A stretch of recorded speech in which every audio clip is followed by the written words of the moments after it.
আসসালামু আলাইকুম। অনেকে মনে হয় জানে না তিত করলা, যেটা ছোট করলা, এটা কিভাবে চাষ হয়। দেখেন এখানে আগে কলিজা করলার বীজি করলা বীজ ফেলানো হয়েছে, তারপরে এই যে দেখেন ছোট ছোট করলা নিচে আবার খের দেওয়া হয়েছে, ধানের খের যাকে বলি আমরা, খড়। এই করলা এই যে পেকে গেছে। এগুলা চাষবাস করতে কোনো জাংলা দেওয়া লাগে না, এমনি হয় মাটিতেই, কিন্তু অনেক ছোট ছোট, এগুলো বেশি বড় হয় না। করলা তরকারিটা অনেক ভালো, স্বাস্থ্যের জন্য উপকারিতা, একটু তিতা হইলেও। আরও আছে, এই যে পেকে গেছে, এখন আর এগুলো তোলা হচ্ছে না, দাম কম থাকার কারণে, আর ছোট হয়ে গেছে বয়স হওয়ার কারণে গাছ। এই যে পুরাটাই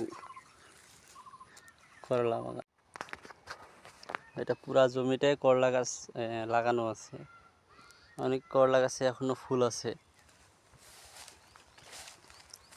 চাইলে আপনারাও এভাবে করলা চাষ করতে পারেন, অনেক লাভজনক একটা চাষ,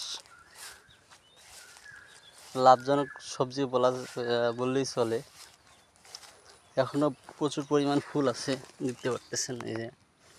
এই যে ফুল, এই যে ফুল, এই যে ফুল, এই যে ফুল, এই যে এই চার দিয়ে আবার সুপারি চারা লাগানো আছে, রোপণ করা আছে। মাঝখানে লেচুর গাছ, এই যে সুপারির গাছ। আপনার যে সাইডে আইল বলি আমরা, সাইডে আপনারা সুপারির গাছ রোপণ করতে পারেন। ওগুলো একটা লাভজনক, এক পিস 100 টাকা, একটা সুপারির দাম 3 থেকে 4 টাকা।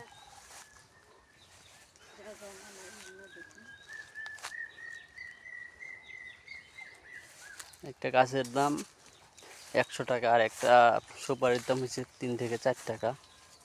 ভালো মানের বড় জাতের সাইজে যেগুলো বড়, ওগুলা